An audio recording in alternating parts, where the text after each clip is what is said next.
Coming out to you live from the KMSU TV studios here inside Harnett Hall at Minot State University. We are back for another episode of MSU Inside Out. Another week of news has come and gone, and Phil, what are your thoughts so far tonight? You know, I think we got an exciting show. I'm going to give you a little insight on one of our broadcasting students who's got a interesting childhood story, as well as we're going to give you an update on the KMSU auction, which is 2 weeks from today. Be sure to check that at 6:30. Yep. Make sure to go and check that out. With more on the KMSU auction, Noe is standing by. The 22nd Annual KMSU Auction is coming up very soon, and to tell us more about that, I'm joined by Nina Arias. Nina, how's it going? It's going well. I'm glad that I'm here to talk about it because I have lots of good things to say. Awesome. So, well, let's just start off and talk about when exactly is the auction. The auction this year was pushed up a little bit because of COVID, so it's on November 19th at 6 or 6:30. Sorry, Jana. Awesome. And then where exactly can viewers tune in to watch and tune in to see where they can buy these packages? Yeah, no, so it's going to be streaming on YouTube Live, also on Facebook, and you can see it on Channel 19. Awesome. And then, so this auction is almost like a charity donation thing going on. Where is the donation money going towards? Yeah, so this year we chose the frontline workers for COVID. We understand that it's very important to choose a business or organization that really represents something that we care about. And this year, because of COVID, we decided to use the frontline workers. We're still kind of trying to work out how we're going to go about giving that money to them, but that is our organization this year. Awesome. And then what are some of the items that our viewers should be looking forward to betting on? Oh, we've got good items this year. One of mine was couple hotel stays, and I know that sometimes you just need a break, so I would love one of those. We got memberships to gyms for the whole year or for a couple months, which is always great. And then I know we have AirPods or a $500 tuition waiver for school, which I'm sure would help a lot. I would love that as well. Yeah, and then, of course, many more. Awesome. Most definitely. Definitely going to need that tuition waiver for sure. Oh, yeah. So where exactly do you guys get these items from for the auction? So at the beginning of the year, we're given a lovely list of businesses that we are to contact and politely ask for a donation. And it's usually businesses around town. You are allowed to call businesses from your hometown or organizations over the phone, and they can sponsor a package, not necessarily send one to us. But yeah, most of them are from businesses in town that usually work with us. Awesome. And then I'm aware this is your second year working for the auction, the KMSU auction. Why don't you tell us a little bit what goes on behind the scenes and what it takes to put on a production like this? Well, I mean, I guess you have to be willing to work. It's not something that is going to be super comfortable all the time, especially with calling the businesses at first. You get a lot of no's and, you get maybes, and then you don't get calls back at all, which is, it's disheartening, but you have to be willing to put on a smile and talk to people and be comfortable putting yourself out there. Putting the packages together is my favorite part because it's kind of like getting a gift for someone, but you don't know who that gift is going to go to. You get to put like items together and know that someone bid on a package you set up is always super sick, especially when they bid really high. And then I was never talent. I can't be in front of cameras. Ironic, but I love watching the people describe their item and be so happy and expressive about it just to get people to, again, buy the package so we can give that money to the frontline workers. Awesome. And do you have any last words you want to say? No, other than tune in and watch the show. Awesome. Well, thank you again for joining us, Nina. That's all we have time for right now, and I'm going to shoot it back to the studio. The art department has been very active here on campus with the Harnett Hall Art Gallery being updated with some new artwork. And joining us in the studio now is Johannah Grosz, who is the director of the Harnett Hall Art Gallery. And Johannah, how are you doing today? I'm doing good. Awesome. And just kind of tell us a little bit of what's new for the art gallery at this time. Yeah, so we currently have a new show up called Themography, and it's exhibiting the work from our advanced photo class. So a lot of the work has to do with themes in contemporary art, which include like memory, body, identity, memory, and place. So. What was kind of the motivation behind the artwork or behind the idea of this artwork that you guys have up right now? Yeah, so those themes are really prominent within normal, just contemporary art, and so we were challenged to create a body of work that surrounded those themes in some way. So we each had to pick a theme and then write up, a description, kind of a plan for action, and then create the work. And so we luckily had an opening in the Harnett Hall Gallery, so we were able to exhibit these works from the students. Awesome. And do you want to maybe talk a little bit about what kind of message was it supposed to send? Is there anything with that? Each student picked a different topic, and so they're kind of individually motivated. I know some have to do with kind of what divides us within the country right now. Some have to do with like absurdity of time. Some are looking at kind of Renaissance art and how they, like the aesthetics have advanced through the ages. And then I have a piece in there that has to do with the performance of identity through appearance. Mm-hmm. You want to tell us a little bit about what portion you have of your artwork in there in the gallery? Yeah, so I have one piece in there as well, and it's called Party of One. And it's a series of self-portraits, and the form of the artwork is a newspaper, so you can kind of flip through it. It's a total of, I think, like 20 or 24 photos, something around there. So that explore just how differently we dress and how that can not only affect how other people perceive us, but how we act in our own self-perception. How do you think that turned out, not only for yourself, but I noticed that we have one of our own, Chad, who's running graphics. He's got some artwork up there, and Josh Strong, who used to be on the show here in the past. Just kind of give us your thoughts on some of the other artwork in there. I think this is probably one of the strongest shows that Harnett Hall Gallery has been able to host. And so I'm really proud of my fellow classmates' work that's been put in there. I think it was very successful.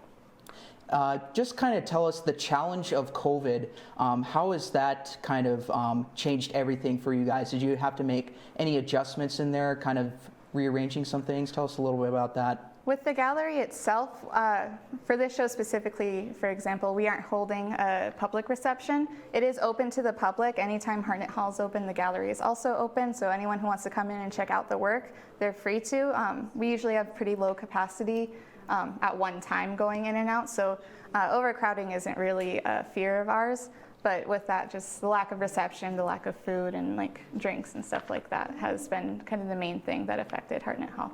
So mostly just social distancing and some more of those guidelines in there pretty much? Yep. It was more of a problem last semester, obviously, because we had a lot of shows planned that had to be canceled and shuffled around. So it was more of a scheduling issue. So there's kind of also a photography aspect to it. What was the thought process behind that? Maybe if you can give us a little bit on that. So Harnett Hall Gallery doesn't only show photography. We have a lot of different mediums that come through there. Usually every month or so we have a new show up.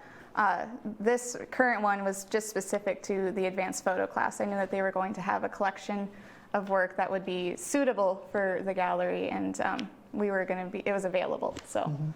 So last question here before we head off, just kind of tell us, so what should students expect to see in the future? What do you guys maybe have planned after this? Currently we have a painting show planned coming up kind of towards the end of this semester.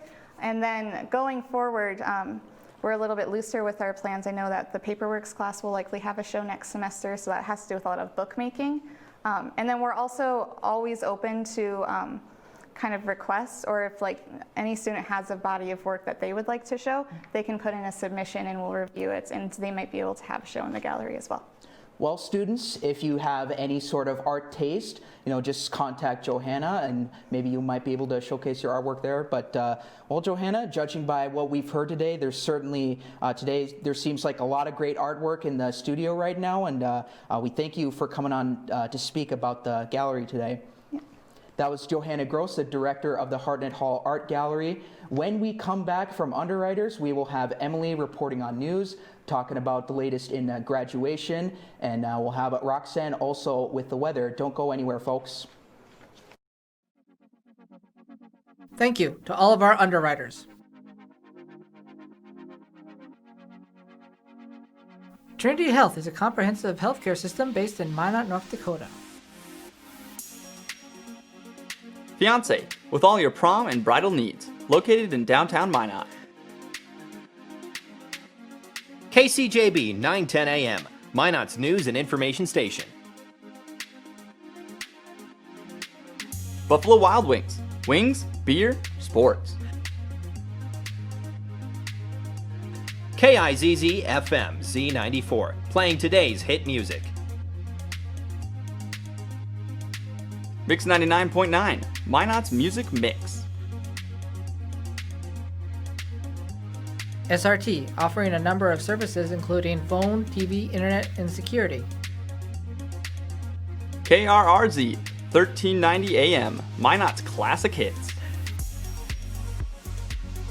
KZPR 105.3 FM, Minot's Rock Station. East End, where the poor is worth so much more, located in downtown Minot. Qdoba, easy, on time, full of flavor. Nice Impressions, no job is too big or too small, located in downtown Minot. MSU Beavers Hockey. Online info at msubeavers.com. Forward Communication, connecting professionals in the Midwest. El Azteca, authentic Mexican food on North Broadway near the airport. MSU Theater Department, year-round entertainment.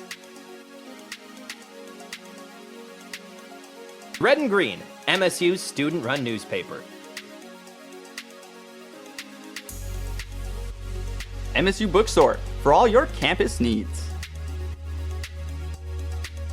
Minot Nutrition Addiction, offering healthy smoothies and meal replacements on the go.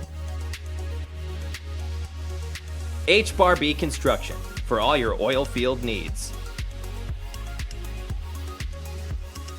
Bear's Cat Donuts, located on Broadway across from Minot State campus.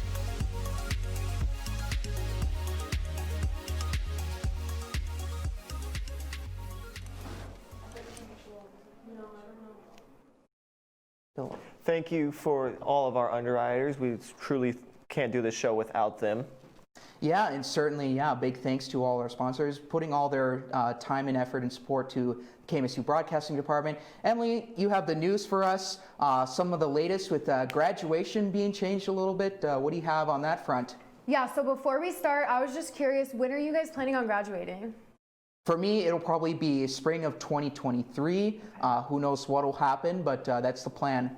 Phillip? I really don't know. Coronavirus gave me an extra year of eligibility for football, so we'll see what happens. I may stay and get a master's. I'll graduate at some point. We just don't know when. That's the goal. The goal is just to graduate. I'm supposed to graduate in next spring of 2022, so hopefully that happens.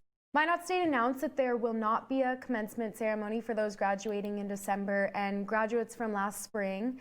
Last May, MSU hosted a virtual grad week for the 2019 to 2020 class, and there were online contests and prizes available. The new plan is for the May 2021 commencement to be held in person. The MSU bookstore has 2021 grad accessories for sale. Contact Tiffany Heth for more information. Times have been tough, and the Minot State Staff Senate is asking for donations to the MSU Food Pantry. The drive started on Monday and will last until November 20th, which is my birthday, but that's besides the point. Clothing items include new men's and women's gloves or hats. Some requested food items are granola bars, macaroni and cheese, and non-perishable microwavable meals. Collection boxes have been placed on the first floor of the Student Center, Old Main, and Memorial Hall. Another option is to make a payable check to the Lutheran Campus Ministry and they can do the shopping for you, which I never knew this was a thing, but it's pretty cool if you don't want to go out and do the shopping. And Ward County is now in the orange zone, but MSU does not have the same color system as our state. And as a campus, our numbers have decreased by 70% when we had our peak almost 6 weeks ago. Further restrictions on campus will not be required at this time. And even though it has been kind of warm this week, the weather is going to reach those lower temperatures eventually, and that means that activities are being moved inside and our immune systems are becoming a little weaker. There's 65 active cases and 315 recovered cases. 88 individuals are currently being monitored, and Minot State is at a risk level of 3 out of 5. There is testing tomorrow from 9 to 11. I also heard that there is going to be something from 8 to 9 as well. And remember to pre-register before arriving. For any questions about positive and close contact cases, email Deb Hammond or Kevin Harmon. Stay safe by washing your hands and social distancing. So the power did go out today. Were you guys on campus? What were you doing? Well, for me, I was in our weight room, and it was interesting. We were doing our warm-up, and then it got really dark. I ran into someone because I couldn't see, and then because the power was out, the fans went out, so it was super hot in the weight room as well, and it's been an unusually hot week here in Minot as well, so that didn't pair too easily. Yeah, Philip's story is more interesting. I was actually at home getting ready for online class until I got an email saying that class wouldn't be happening. So kind of lucky there, but also at the same time, power outage can cause a few problems here and there. Yeah, especially with it being unusually hot here in Minot. I've been wearing shorts all week, which you don't expect to do in November. Roxanne's got more on this weird warm week. Yeah, right now it is going to be one of the last weekends and weekdays that it will be in those warmer temperatures. Right now in Minot, it is currently 70 degrees with partly sunny skies. The high is 70 as well, and the low is 41. Moving on to our statewide temperatures, Williston is at 64 today, and Dickinson is at the highest at 75. Bismarck is sitting at 73. And on the eastern side, we have the lowest temperature for today at Grand Forks at 55, and Fargo is at 61. Moving on to our 7-day forecast, this weekend we're looking at really good temperatures all across the board until we reach into the next week, with Monday being the coldest, the high being 25 that day, and the low being 14. It will get up more throughout the week till we get to next Thursday, and that will be that high at the 48 for the high and sunny. If you're looking for something to do this weekend, the Minot Symphony will be playing their music on Saturday. The high for that day will be 46 and the low will be 37. And then the weather will come back up for Sunday at 61. They will be starting their symphony at 7:30, and it is a live stream, so go on their website and figure out how you can access that. We are going to take a look at our capital for today, Washington, D.C., due to the elections. Currently in Washington, D.C., it is 68 degrees and sunny, the high being 72 and the low being 48. Philip and Cole, were you guys able to vote for this election?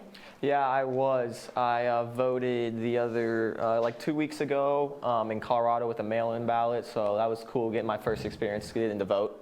Yeah, fortunately for me, I was able to vote here in town at the courthouse, and I'm sure all of you guys were able to go out there and vote, no matter whichever way it was. But yeah, certainly a lot of news happening in America right now. But when we come back from Underwriters, we will have Philip. He's going to have an interesting story with one of our own broadcasting majors, so stay tuned for that. And Troy will have the latest in KMSU sports. Don't go anywhere, folks.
Thank you again to all of our underwriters who make this show happen. It's truly a blessing to have so many supporters here in KMSU.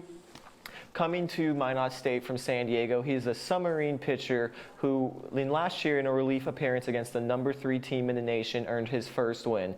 Joining me now is Tyler Luban. Thanks for being here, Tyler. Always great to be back. Set does look a little familiar, though, doesn't it? Yeah, he has been on our show a few times. He's even done the news.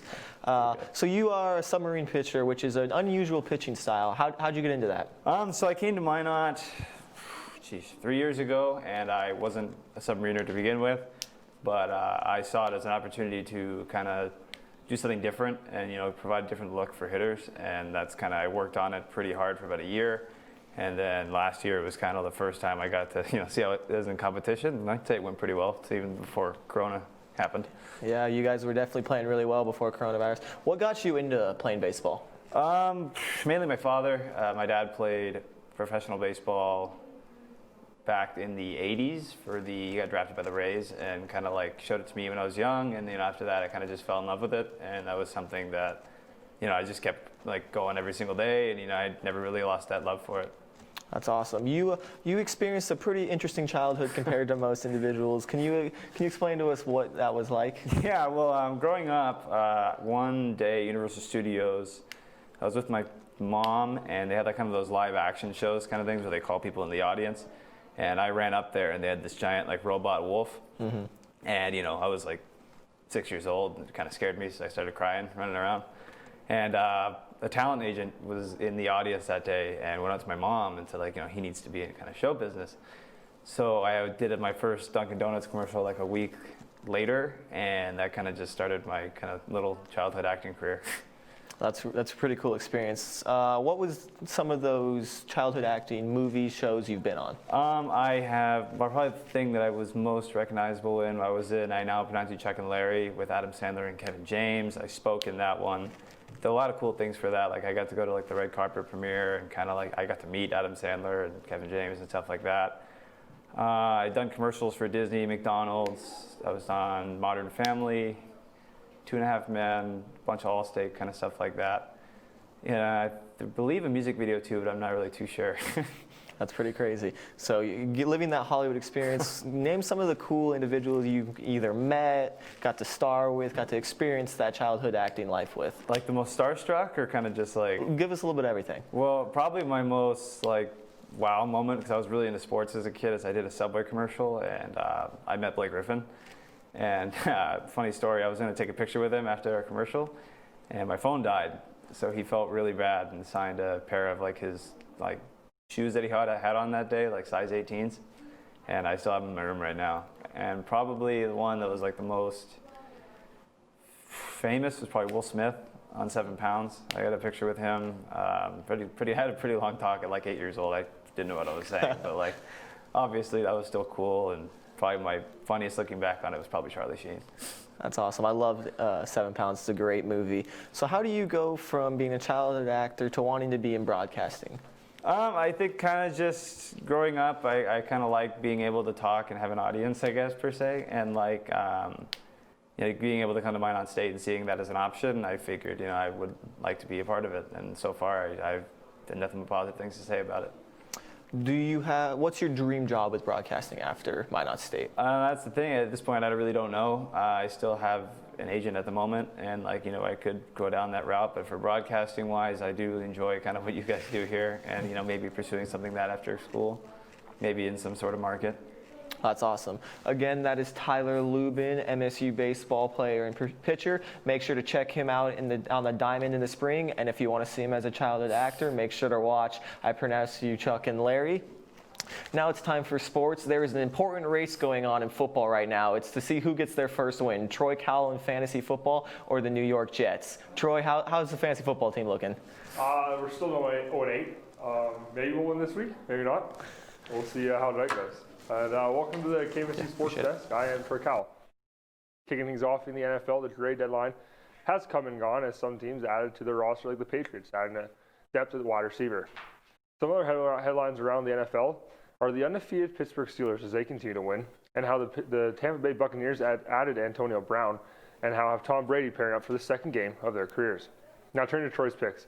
As I drop 2 more games, I've gone to a slide. I did pick up 1 win this week, however, so maybe an up note. The Carolina Panthers got beat last week by the Atlanta Falcons 25-17 in a very good game. However, Sunday night's game was not as well. The Cowboys got ran over by the Eagles in the Sunday night matchup.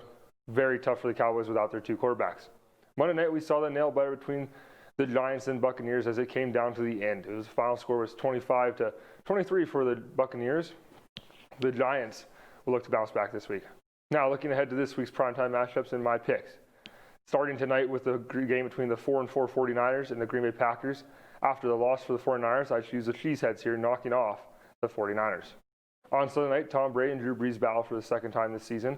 I like how Tom feels as he wants revenge and now has AB in the lineup as a weapon. The Bucs will be tough to knock off if you're the Saints.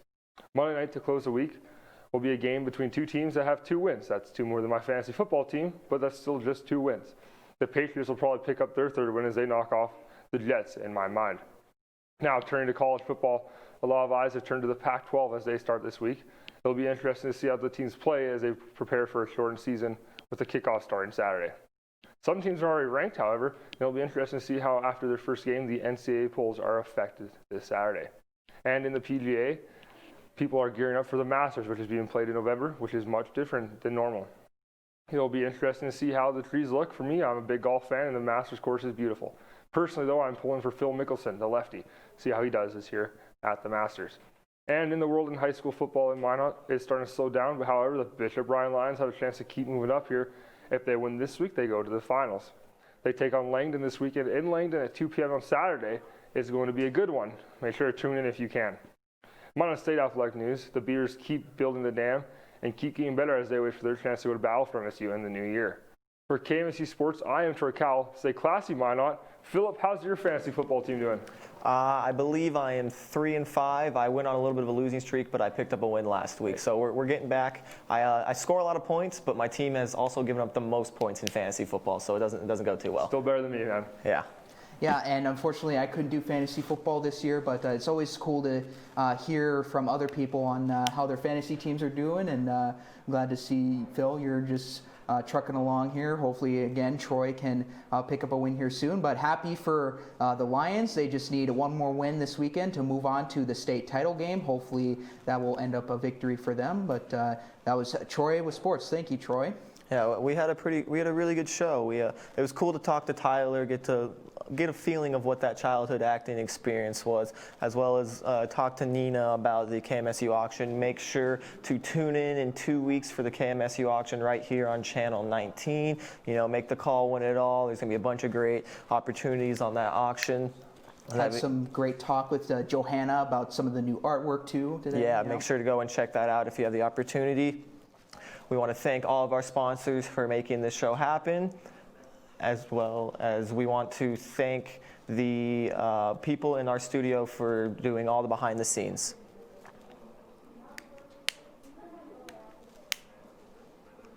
Thank you for tuning in. We will see you next week. Good night.